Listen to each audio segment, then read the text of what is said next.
tous, ravi de vous retrouver pour ce nouveau numéro du chantier. Je vous le disais dans le dernier numéro, nous allons prendre de la hauteur aujourd'hui dans cette émission. Vous allez le voir tout de suite puisque nous sommes sur le toit, ça y est, j'y arrive, d'un grand immeuble situé juste à côté du chantier du nouveau stade. Regardez plutôt la hauteur, c'est magnifique. Regardez juste à gauche, là-bas il y a le pont d'Aquitaine avec toute la ville de Bordeaux au loin et puis donc le lac avec le parc des expositions, une hauteur donc magique, une vue magique. Et puis de l'autre côté, vous l'apercevez, c'est donc le nouveau stade de Bordeaux, pratiquement terminé, en tout cas toute la structure extérieure. Et nous rejoignons comme toujours Thomas Niklaveski, chargé de communication au sein de la société SBA. Bonjour Thomas.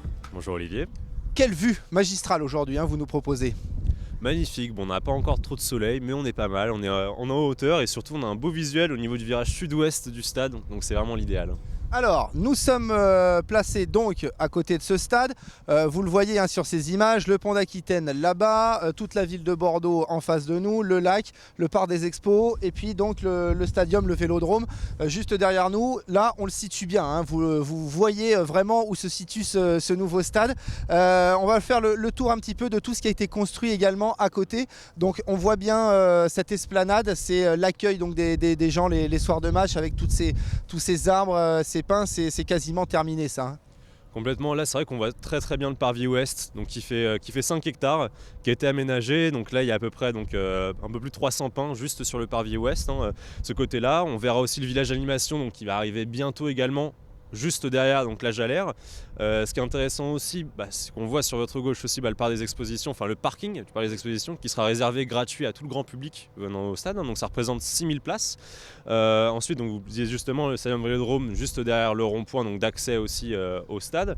Là, le virage donc sud-ouest, on voit très bien aussi d'ici la passerelle, donc qui passera au-dessus de la Jalère pour accéder à la future boutique officielle des Girondins de Bordeaux, donc qui fera 700 m². Au centre, on aura la billetterie ouverte toute l'année pour le grand public aussi, donc particuliers, entreprises et bien d'autres. Et au niveau du virage sud-est, là on verra aussi le futur restaurant du nouveau stade qui sera ouvert toute l'année et qui fera 200 couverts. Donc c'est vrai qu'on a toute la panoplie qui est représentée ici, c'est vraiment intéressant. Et tout le long de cette rue, on l'aperçoit, donc ce sont les rails du tramway. On rappelle, sa mise en service est prévue pour fin janvier. C'est ça, la mise en service est prévue pour le 26 janvier prochain. Et puis pareil, vous le disiez justement, on voit bien les rails qui se prolongent tout au sud du stade. Le terminus ce sera bien au niveau, donc juste devant le parc des expos. Par contre, après 100 voyageurs, il continuera donc tout le long de la Jalère. Et on voit très bien à droite du stade, donc juste ici, le parking de stationnement en tramway où donc il y aura 43 voies de stockage pour le tramway. D'accord. On en est où alors là concrètement de la construction du stade? Tout ce qui est extérieur est terminé là, on voit le toit, on devine même tout au fond sur la toiture opposée les fameux panneaux solaires qui seront chargés d'alimenter en eau chaude, c'est ça si je me trompe pas? C'est ça, en eau chaude, aussi une partie des luminaires aussi au niveau de la tribune nord. C'est vrai que la photovoltaïque donc, est implantée, donc ça a été fait sur la toiture. Vous le disiez justement en termes de finition, les aménagements extérieurs, on est en train de les terminer, ce sera fini à la fin du mois de janvier. Là on parlait du parking du grand public, si on va sur le parking des VIP, des médias et des personnes en situation de handicap, là ils sont actuellement en train de terrasser ces zones-là et en train de créer les parkings en fait, de les finaliser. Donc ça fait aussi partie des aménagements extérieurs aux alentours du stade. Juste à côté de vous, Thomas, il y a une drôle de petite machine. On va la voir juste un petit peu. Vous la voyez avec ses grands câbles parce qu'il faut le préciser, vous l'entendez peut-être, mais il y a beaucoup de vent. On est à combien là? On est au moins à peut-être 30-40 mètres d'altitude. C'est ça, on a un poil plus haut que le stade est à 37 mètres de haut, on a une quarantaine de mètres. C'est ça, j'ai le compas, l'altimètre dans l'œil, si je peux me permettre. Donc cette petite machine, c'est, on va pas citer la marque, mais c'est un appareil photo en fait, qui est chargé de faire des photos, c'est quoi, toutes les heures à peu près? C'est ça, c'est toutes les heures en fait, donc toute la journée il prend des photos. Il a été positionné sur la toiture donc, de la Ganne au tout début du chantier, donc quand on est arrivé en novembre 2012, on a positionné directement donc, cette caméra photo, ce qui permet de nous réaliser des timelapses notamment, donc, et de voir l'évolution du chantier s'élever au fil des mois, donc au fil des 26 mois de construction du stade notamment. J'imagine que ça peut peut-être même servir pour le chantier, pour les constructeurs pendant le chantier, ils s'en sont peut-être servis même pour positionner des grues ou ces choses-là. Après c'était prédéfini en amont au niveau du phasage, mais c'est vrai que c'est toujours intéressant d'avoir un œil extérieur et surtout pour montrer aux entreprises, c'est-à-dire que quand on a des représentants de chez Vinci ou Faya qui arrivent sur site pour leur présenter le projet, finalement il y a peut-être rien de mieux aussi de voir la fonctionnalité des tours, des grues à tour fixe, de la grue sur chenille aussi, comment elle se déplacer, et en fait on se rend compte de tout ce qui a été élaboré en amont, donc sur la phase d'étude du chantier. Donc c'est vraiment intéressant d'avoir un retour grâce à cet appareil. Thomas, alors qu'est-ce que vous nous proposez aujourd'hui dans le programme de cette visite? Parce qu'on va redescendre à un moment ou à un autre pour aller voir ce qui se passe quand même à l'intérieur du stade. Alors je vous propose déjà, on va se doter d'un casque, chasuble et bottes de sécurité. On va aller rencontrer donc monsieur Marc Garpin, qui est directeur du projet Nouveau Stade de Bordeaux, donc qui est sur la dernière ligne droite du projet. Et ensuite on va aller en volée haute de l'ouvrage. On va aller voir aussi ce qui se passe à l'intérieur de la toiture, pour voir un peu comment les passerelles techniques ont été mises en place, qu'il y a aussi bien la place d'un homme pour accéder et changer le luminaire si besoin. Donc on va voir ça après. De l'altitude, je vous le disais dans ce numéro du chantier. Allez, on vous suit Thomas, on redescend, on y va.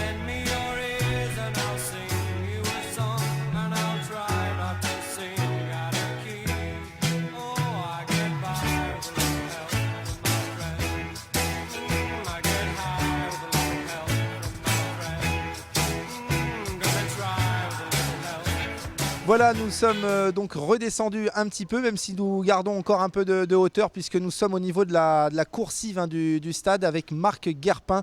Vous êtes en quelques mots la tête pensante de ce stade, hein, si j'ose dire. C'est vous qui avez suivi depuis le début et coordonné tout ce chantier. La tête pensante, non, je pense que pour faire un ouvrage comme ça, il faut beaucoup de têtes pensantes. Vous en faites partie. Mais c'est vrai qu'il faut un constructeur, il faut des constructeurs, et puis je dirige le projet depuis son début et même depuis 1 an avant son début. Alors, nous sommes à 2 ans et quelques jours depuis le début du chantier. Déjà, avant de revenir un petit peu sur les différentes phases, j'imagine que quand vous voyez ça, vous aviez connu aussi le stade du Havre avant. C'est toujours, on a toujours le sourire, j'imagine, et une grande satisfaction, même si c'est pas totalement terminé, mais ça fait du bien d'en être là. Ouais, ça fait du bien et c'est surtout un instant de basculement, c'est quand la pelouse devient verte et que l'ensemble des fauteuils est posé. C'est là où franchement on se dit c'est un stade, quoi. Quelles ont été les plus grandes difficultés de ce chantier durant ces 2 années? Peut-être le départ déjà avec, on le sait, une zone marécageuse un peu, peut-être ça en fait partie aussi? Bon, les contraintes de site et les contraintes météorologiques du début 2013, oui, ont fait partie des difficultés, mais qu'on avait anticipées. Je dirais que la plus grande des difficultés qu'on peut avoir sur un ouvrage comme ça, c'est la coordination de travaux très techniques multi-corps d'État. Mais là, encore une fois, c'est le travail qu'on a fait en 2012 qui a permis que ce qui s'est passé en 2013 et 2014 se passe le mieux possible et qu'on le vive le plus sereinement possible, quoi. Parce que vous avez toujours gardé un peu d'avance dans ce chantier. La preuve, c'est qu'on peut même se permettre de planter le gazon puisqu'il y a quelques mois d'avance. Qu'est-ce qui a fait justement que vous avez pu garder cette avance? Les conditions météo qui après aussi étaient favorables? Les conditions météo ont été favorables, mais je pense que c'est l'extrême préparation de l'ensemble des entreprises aussi qui a contribué au respect du calendrier qu'on avait toujours voulu, nous, de notre côté, anticiper avec un peu d'avance. Oui, c'est ce qui participe aujourd'hui au fait qu'on soit à l'heure. Et puis, vous avez raison de le souligner, la pelouse, c'est une grande première pour un stade neuf de semer la pelouse. On a pu se permettre de faire ce choix en décembre pour garantir et améliorer encore je dirais la qualité finale et surtout la pérennité de la pelouse qui sera, puisque c'est un stade multi-usage, à la fois dédié au football et au rugby. On en est où alors là concrètement aujourd'hui? La pelouse est sortie de terre, tous les sièges sont posés, on est dans une phase de finition, c'est comme ça qu'on peut l'appeler? On est dans une double phase, une phase de finition puisqu'on est en train de vernir le parquet des salons, de faire les ultimes poses de faux plafonds et les ultimes poses d'éclairage ou dans les espaces nobles. Mais surtout, on a depuis maintenant 1 mois et demi initié toute une période de test. C'est-à-dire que l'ensemble des installations techniques sont sur le courant définitif, ont été testées. Et on fait sur tous les systèmes techniques, que ce soit la vidéo, que ce soit les écrans, que ce soit la sonorisation, que ce soit le groupe électrogène, que ce soit tous les organes de sécurité. Tout est absolument testé et c'est le programme que font les équipes tous les jours.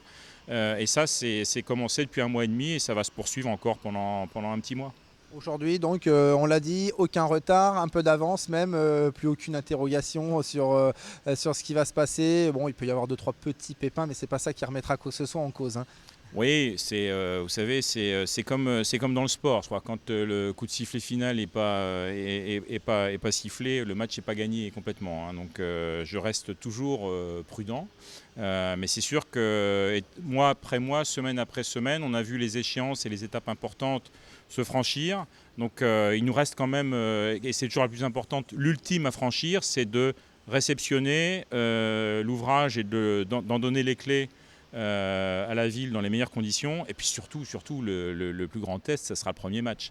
Nous, ce qu'on attend avec impatience, c'est effectivement tous ces fauteuils vides, c'est de les voir plein de spectateurs pour pouvoir passer le relais d'une part aux joueurs sur le terrain et la pelouse qui est en train de pousser, mais aussi aux spectateurs pour que ça devienne leur stade et que ça soit plus le nôtre, quoi. Il y a une autre étape qui nous intéresse un peu aussi sur Girondins TV, c'est les lignes blanches, les buts, les vestiaires. Ça, c'est une étape qui est prévue pour quand ? Là, on a fait la première tonde du terrain. On va vraisemblablement faire le marquage fin février. On va tester et régler les éclairages du terrain courant du mois de février. Et puis le mobilier dans les vestiaires, oui, c'est ça, si c'est ça ce à quoi vous faites référence, je crois que ça sera installé tout début mars, l'ensemble des mobiliers. Merci beaucoup Marc Guerpin et félicitations encore pour ce projet que vous avez bien mené jusqu'au bout, même s'il reste encore quelques mois. Tout de suite, je vous propose d'aller voir quelque chose qu'on n'a jamais vu pour l'instant dans cette émission. Ça s'appelle la passerelle technique. C'est une espèce de couloir, de coursif qui fait tout le tour du stade. C'est par là que les techniciens peuvent accéder en cas de changement d'ampoule, de lumière, câble électrique. Vous allez voir ça dans un instant. On se retrouve encore plus haut. À tout de suite. Voilà donc, vous avez vu l'arène, cette magnifique pelouse qui est enfin sortie de terre. C'est vraiment magnifique avec toutes les explications de Marc Guerpin. Thomas, nous sommes toujours en votre compagnie et cette fois-ci, c'est un lieu qu'on n'a pas l'habitude de voir dans cette émission. Vous allez tout nous dire, ça fait le tour du stade et c'est un petit peu technique. C'est ça, d'où le nom, donc la passerelle technique. Ça fait tout le tour du stade, comme tu disais justement. Alors en fait, cette passerelle, elle permet donc déjà de récupérer les eaux de pluie. C'est le tube qu'on voit juste derrière. Donc ça, c'est vraiment la récupération des eaux pluviales qui ensuite vont tomber donc dans les poteaux métalliques, qu'on appelle aussi donc des poteaux techniques. Cette eau sera stockée dans les cuves, donc on en a déjà parlé donc au préalable, et on la réutilisera pour alimenter notamment cette pelouse. Ce qui est intéressant aussi, c'est pareil, donc cette passerelle elle permet d'accéder aussi aux luminaires de l'ouvrage. Imaginons qu'on a un luminaire qui tombe en panne pendant un match ou bien en amont, on peut très bien, donc, depuis cette passerelle technique, accéder au luminaire, changer ce luminaire donc, pendant la rencontre et donc le faire fonctionner. D'accord, oui c'est ça, toutes les ampoules j'imagine sont juste derrière, il doit y avoir des accès un peu partout. Et puis là de l'autre côté par contre c'est ce qu'on voit de l'extérieur du stade, tout l'habillage. C'est ça, de l'autre côté effectivement on va pas y marcher, mais là c'est vraiment la sous-face en aluminium, on voit donc la deuxième phase. De l'autre côté c'est vraiment la sortie du bol, donc c'est tout ce qui vient habiller donc, ce bol donc, tout autour de la volée haute. D'accord, donc c'est important évidemment de penser à ça quand on construit un stade parce que on le voit, tous les câbles électriques passent un petit peu par ici, voilà, c'est tout ce qu'on ne voit pas, les à côté quoi. C'est ça, c'est vraiment l'innovation aussi technologique et la modernisation d'un stade. Car avant, si on prend l'exemple d'autres stades, on avait des herses, donc les luminaires qui étaient donc directement sur la toiture. Aujourd'hui, l'objectif, c'est vraiment d'intégrer tous ces luminaires directement dans la structure du toit. Et on le voit aujourd'hui, tout est vraiment dans cette toiture. Donc c'est vraiment intégré, donc d'où l'architecture qui est respectée aussi auprès des architectes. Et ça fait vraiment plus joli parce qu'on voit que ça ne pend pas, c'est pas sur des herses, c'est vraiment directement intégré à celle-ci. Merci beaucoup Thomas pour toutes ces explications comme d'habitude très précieuses. Dans le prochain numéro on s'attardera un petit peu sur les finitions parce que c'est ça, on l'a compris en ce moment, c'est des petits détails, de belles choses. Il y aura aussi les vestiaires, la salle de presse peut-être, on verra ça dans le prochain numéro. Tout ça, ça avance bien. Ça avance bien, c'est toutes les finitions des corps d'état secondaires. Là c'est vrai qu'aujourd'hui on l'a moins vu parce qu'ils étaient en train donc, de poncer, de vitrifier notamment les parquets. Mais les prochains numéros, ce sera donc les hospitalités qu'on pourra voir plus en détail. Ce sera également prochainement les vestiaires. Tout aussi ce qui fait partie donc, des coulisses, de l'exploitation aussi donc, de l'ouvrage qui arrive très prochainement. Merci beaucoup Thomas encore pour cette visite guidée. Et nous on se retrouve comme toujours dans un mois pour un prochain numéro du chantier. A très vite, salut.